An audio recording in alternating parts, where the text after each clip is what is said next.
লায়াস্তাখলিফান্নাহুম feel আরদি কামা ইস্তাখলাফাল্লাযীনা মিন ক্বাবলিহিম। সম্মানিত উপস্থিতি, জলে এবং স্থলে যেখানেই বিপর্যয় হয়, যেখানেই যেটা ঘটুক, সবকিছু মানুষের দুই হাতের কামাই। আমাদের এই দুই হাতের কামাই মানে আমাদের আমলের কারণেই হয়। আল্লাহ রাব্বুল আলামিন বলেছেন, এটা নিয়ে আমি বৈশাখী খুতবায় মোটামুটি ভাবে দিয়ে বলেছিলাম। তো সাথে সাথে আল্লাহ রাব্বুল আলামিন এই উম্মতে মুহাম্মদীকে সমূলে শেষ করবেন একদিনে, সেটা হলো কিয়ামতের দিন।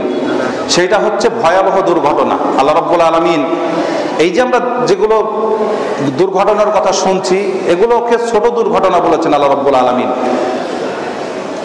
আল্লাহ রাব্বুল আলামিন বলেছেন, ওয়ালানুযিকান্নাহুম মিনাল আযাবিল আদনা দুনাল আযাবিল আকবারি লাআল্লাহুম ইয়ারজিউন। আল্লাহ রাব্বুল আলামিন বলছেন, মানুষ যে অপরাধ করে তাদেরকে আমি ছোট ছোট শাস্তি দিব। ছোট ছোট কোন জায়গায়, কোন এলাকায়, কোন উপত্যকায় ছোট ছোট শাস্তি দেব। কিসের জন্য? ছোট ছোট শাস্তি। দুনাল আযাবিল আকবার, বড় শাস্তি ব্যতিরিকে, লাআল্লাহুম ইয়ারজিউন, যাতে তারা কি হতে পারে, ফিরে আসতে পারে আল্লাহ রাব্বুল আলামিনের দিকে। অন্যান্য জাতিকে সমূলে ধ্বংস করেছেন, কিন্তু এই জাতিকে কিয়ামত ছাড়া সমূলে ধ্বংস করবেন না। আজ 3 দিন যাবত টিভি রেডিওতে শুনছেন যে ফণীর আগমন ঘটতেছে।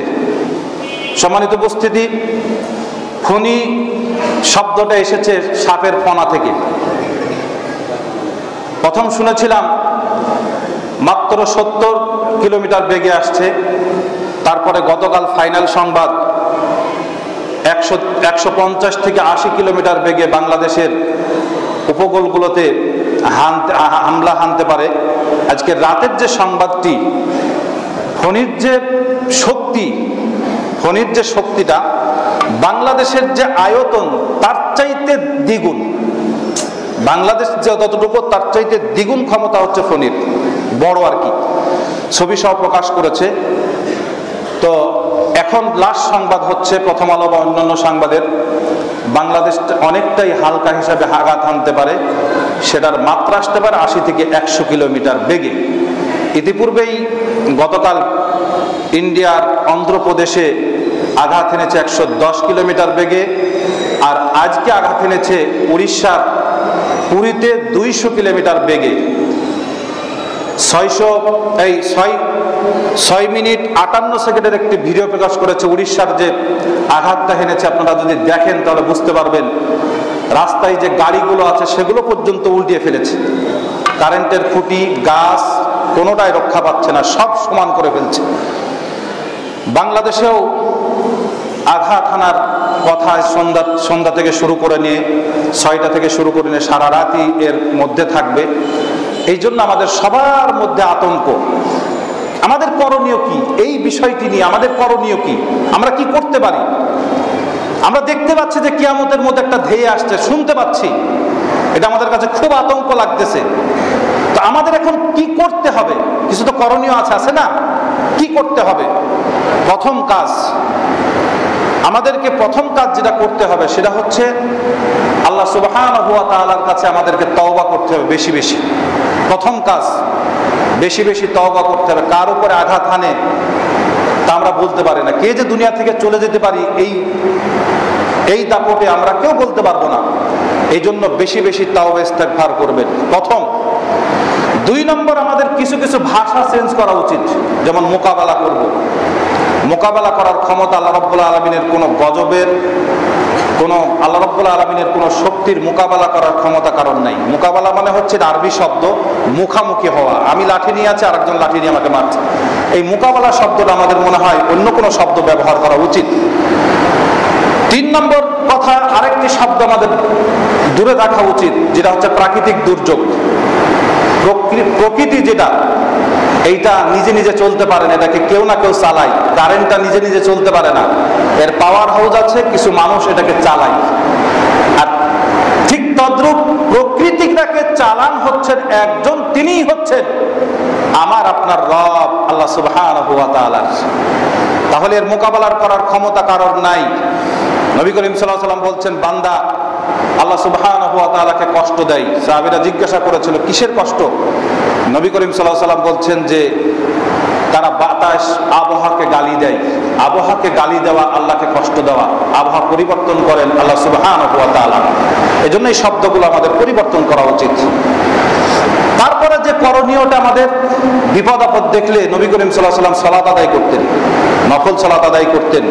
এরকম অনেক হাদিস এসেছে। ওয়াস্তাঈনু বিস-সাবরি ওয়াস-সালাহ, আল্লাহ রাব্বুল আলামিন আয়াতও বলেছেন ধৈর্য এবং নামাজের মাধ্যমে সাহায্য প্রার্থনা করা। ইন্নাল্লাহা মা'আস-সাবিরিন, আল্লাহ রাব্বুল আলামিন ধৈর্যশীলদের সাথেই আছেন। এরপরে আম কিছু দোয়া আছে সার্বক্ষণিক, যেমন সকাল সন্ধ্যার দোয়া, ফরজ নামাজের পরে দোয়া। এই কিছু দোয়া আছে এই ধরনের বিপদ থেকে বেঁচে থাকার।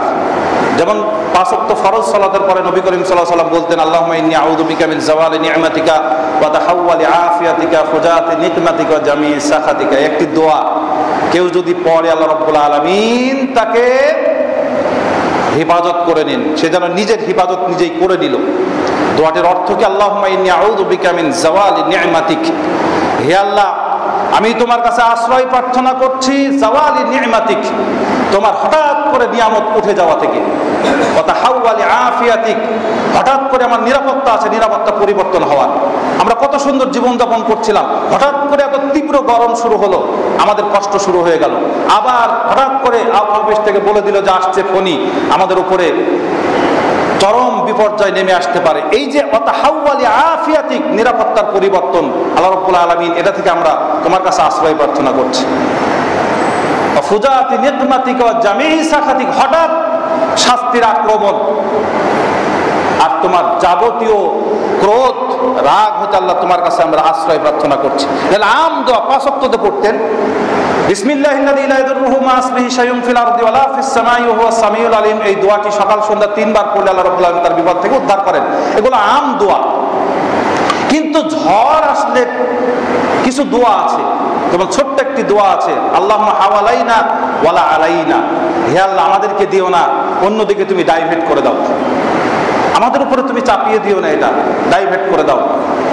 মেঘের গর্জন দেখে আল্লাহ নবী সাল্লাল্লাহু আলাইহি ওয়াসাল্লাম বলতেন, ইসাব্বিহুর রাত বিহামদিহি ওয়াল মালাইকাতু মিন খিফাতিহি, প্রশংসা করে সমস্ত ফেরেশতা এবং রাত মানে বিদ্যুৎ বা বজ্রপাত এর একজন ফেরেশতা আছে, সেও কি করে আল্লাহ রাব্বুল আলামিনের পবিত্রতা ঘোষণা করে ভয়ের সহিত। এই দোয়াটা পড়তেন নবী করিম সাল্লাল্লাহু আলাইহি ওয়াসাল্লাম। নবী করিম সাল্লাল্লাহু আলাইহি ওয়াসাল্লাম আরো দোয়া করতেন, আল্লাহুম্মা লা তাকতুলনা বিগাদাবিকা ওয়া লা তুহলিকনা বিআযাব।